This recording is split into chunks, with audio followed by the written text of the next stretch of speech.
मंत्राजु निते जपहि तुम्हारा,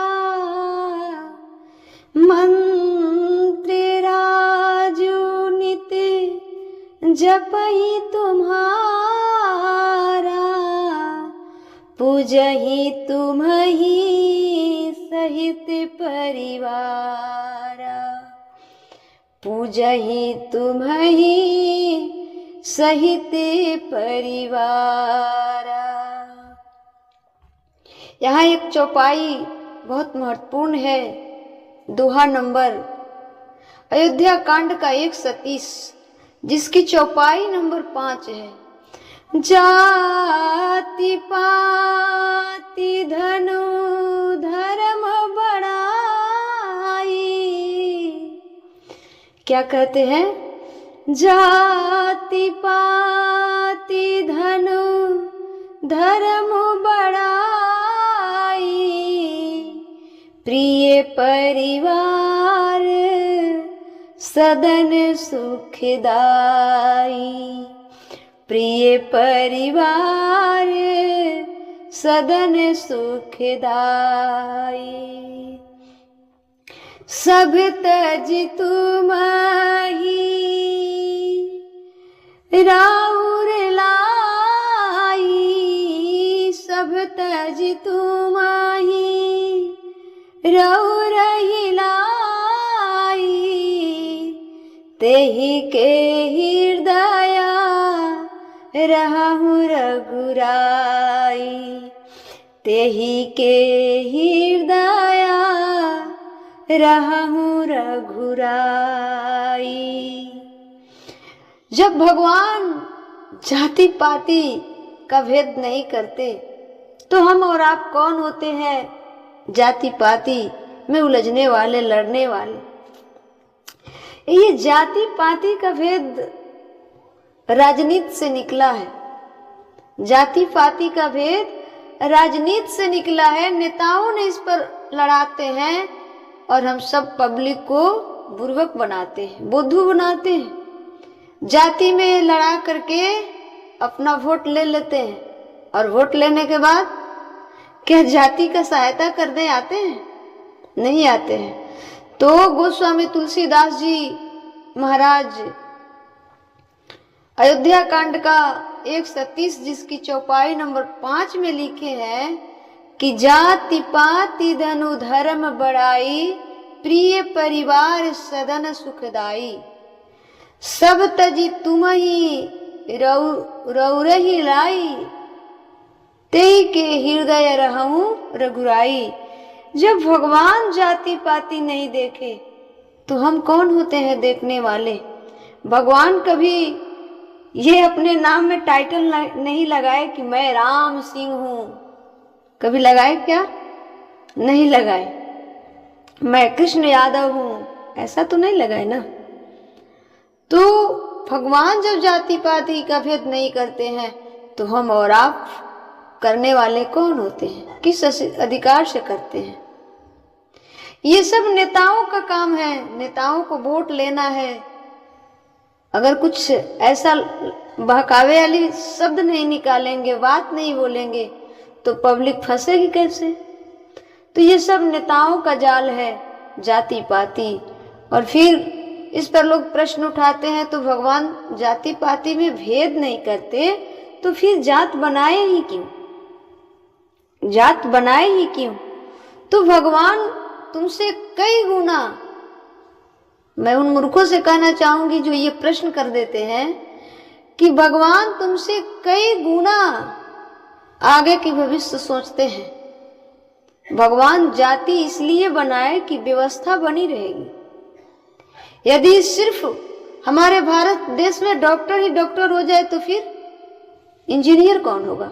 इंजीनियर की भी जरूरत पड़ेगी ना, वकील की जरूरत पड़ेगी ना, जज की जरूरत पड़ेगी ना। ऐसा ही व्यवस्था बनाने रखने के लिए भगवान ने जाति बनाया। यदि भगवान को उच्च नीच जाति ही बनानी होती तो फिर एक ही संतान के सभी जाति कैसे हो गए?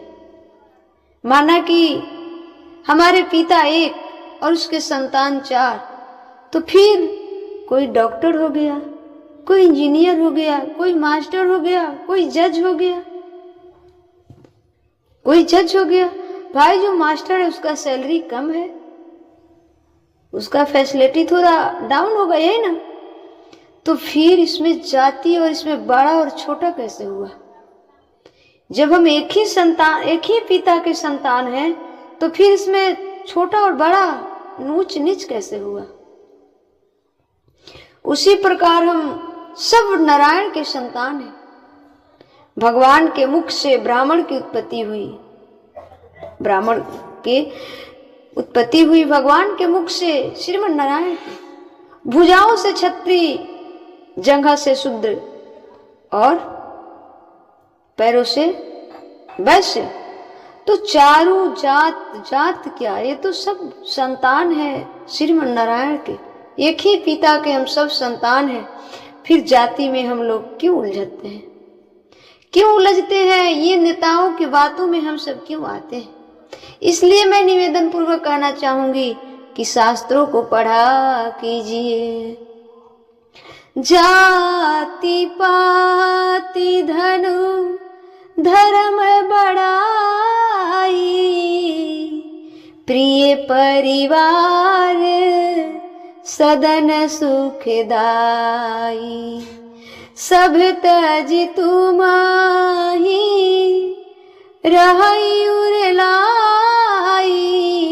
सब तज तुमाही रहई उरलाई,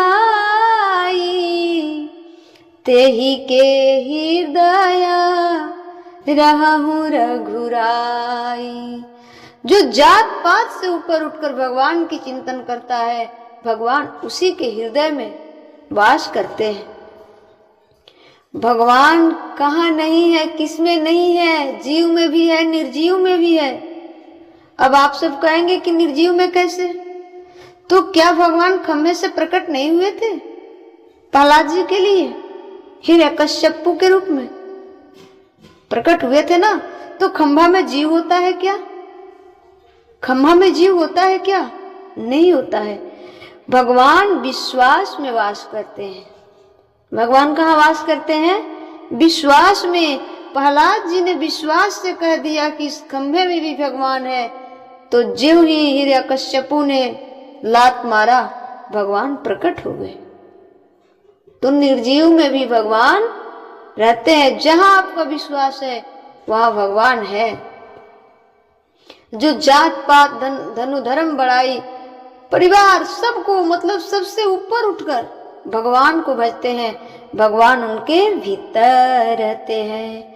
जीव मात्र से प्रेम करो, जीव मात्र से प्रेम करो, बस भगवान को पाना है। तो हर जीव में परमात्मा है।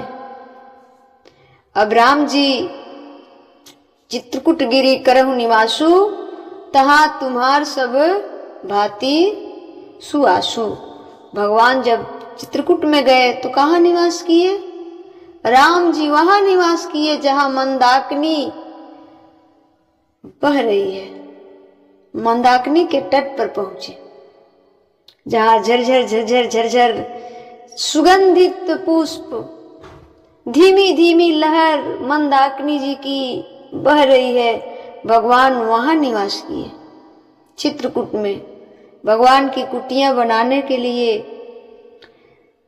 देवता लोग आए, घास पत्तों आदि की कुटियां बनाए।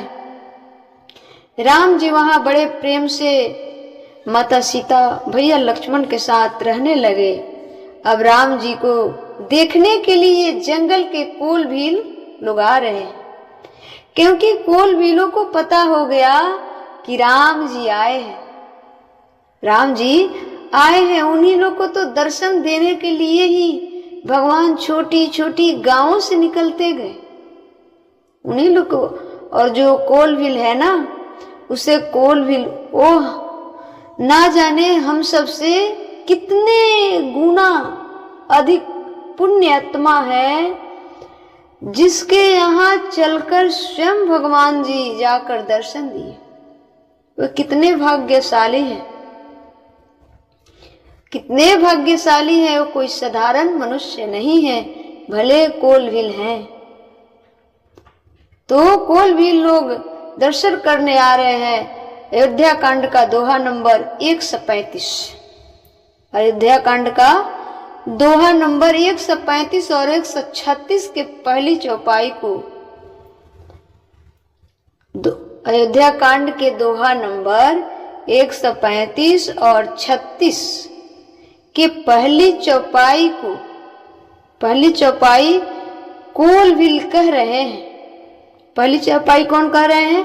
कोलभील कह रहे हैं। आज के भाषा में जिसे दलित कहते हैं, आज के भाषा में क्या कहते हैं? दलित।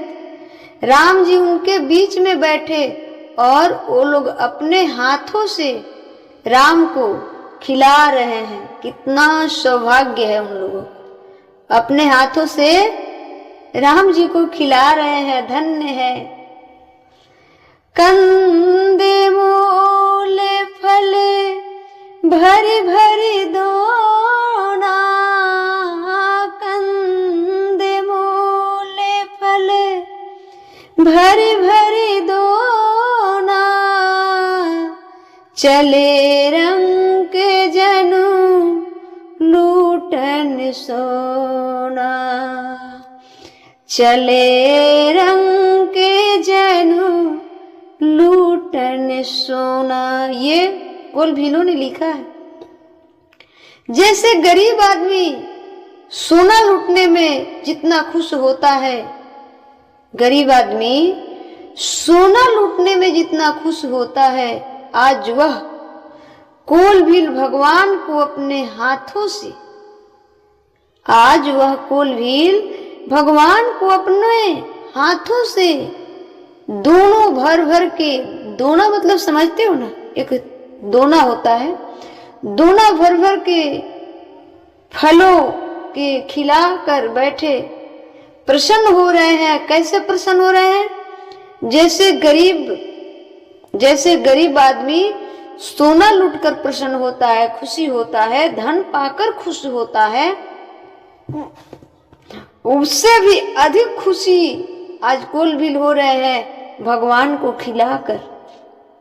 बड़े प्रसन्न हो रहे हैं कि आज भगवान ने हम पर कृपा की है। भगवान ने क्या की है? उन लोगों पे कृपा की है। भगवान ने हमारे हाथों से खाया, भगवान ने हमारे हाथों से खाया। बड़े प्रसन्न हो रहे हैं कोलभील। कितने भाग्यशाली हैं, कितने भाग्यशाली हैं आप सभी। यदि हम लोग उन कोलभीलों से तुलना करें तो हम लोग कितने नीच हैं, ये गिनती नहीं है हम